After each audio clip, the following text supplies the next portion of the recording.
Warahmatullahi wabarakatuh. Perkenalkan, nama saya Jelita Mariani Sasti dari SGD 12 modul saraf. Di sini saya akan menjelaskan embriologi sistem saraf dan cerebrum. Yang pertama saya akan menjelaskan embriologi dari sistem saraf.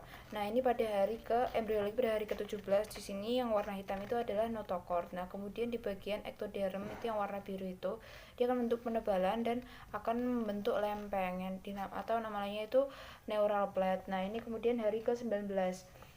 Nah, si notochordnya ini nanti akan menarik si neural plate-nya tersebut. Nah, kemudian ini pada hari ke-20 nanti akan penarikannya itu akan membentuk neural groove. Kemudian di mana nanti akan membentuk peninggian namanya neural keras atau crista neuralis.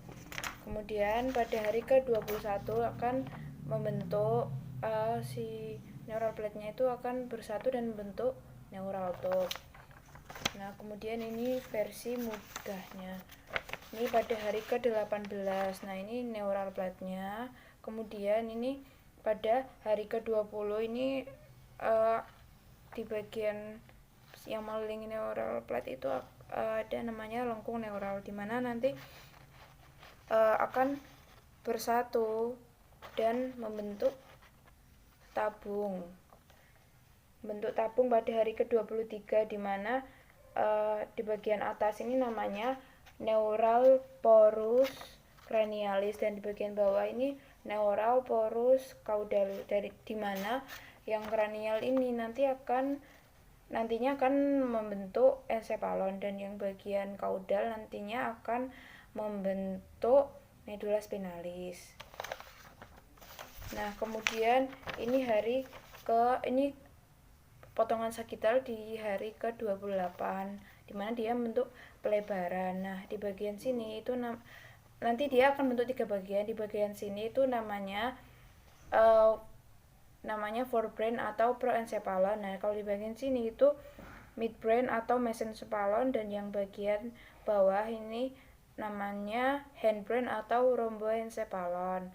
Nah, pada minggu kelima atau hari ke-32 ini nanti di bagian forebrain itu akan terbagi menjadi dua, di mana yang bagian gelap ini namanya itu telencephalon yang nantinya akan membentuk hemisfer. Nah, kemudian di bagian yang kedua itu namanya diencephalon yang nantinya akan membentuk hipotalamus dan talamus. Nah, kemudian bagian mesencephalon nanti akan menjadi mesencephalon. Nah, kemudian di bagian rhomboencephalon nanti akan membentuk dua. Yang pertama ini mesencephalon yang nantinya akan menjadi pons dan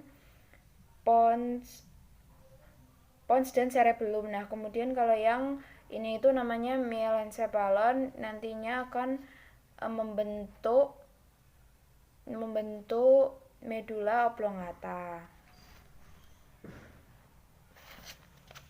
Kemudian saya akan menjelaskan cerebrum. Yang pertama, cerebrum itu terdiri dari dua hemisfer. Yang pertama yaitu hemisfer dextra dan hemisfer sinistra yang dipisahkan oleh visura longitudinalis cerebri yang ada di tengah ini. Nah, kemudian cerebrum itu jika dipotong itu dalamnya nampak ada dua substansia. Yang pertama yaitu substansia grisea yang warnanya lebih gelap dan substansia alba yang lebih profunda atau warnanya lebih pucat. Nah, di mana sih substansia grisea itu nanti akan membentuk lekukan-lekukan yang dinamakan gyrus. Nah, di antara gyrus-gyrus itu ada visura dan juga sulcus. Nah, kemudian kita membahas lobus.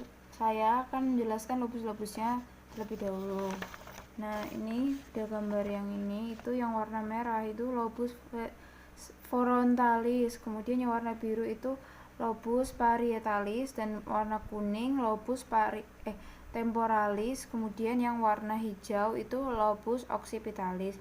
Di mana lobus-lobus tersebut itu dipisahkan oleh yang pertama yang memisahkan lobus parietalis dan frontalis ini yang namanya itu sulcus centralis atau nama lainnya sulcus rolando. Kemudian yang memisahkan antara lobus temporalis dengan lobus parietalis dan frontalis yaitu viscera lateralis atau nama lainnya viscera sylvii. Nah, kemudian yang memisahkan lobus parietalis dengan lobus occipitalis yaitu namanya sulcus temporo-occipitalis. Nah, kemudian saya akan melanjutkan bagian giris-girisnya. Nah, tadi ada sulcus centralis, di mana di bagian sebelum dari sulcus centralis itu ada gyrus precentralis. Nah, kemudian di bagian lobus frontalis selain itu juga ada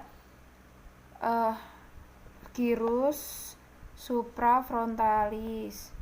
Kemudian yang bagian sini itu gyrus frontalis medialis. Kemudian yang di bagian bawah yaitu gyrus frontalis inferior. Nah, kemudian di bagian lobus parietalis di sini ada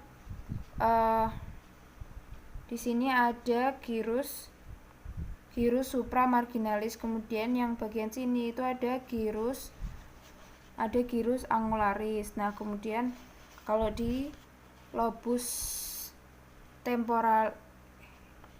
temporalis di bagian paling atas dari lobus ini yaitu gyrus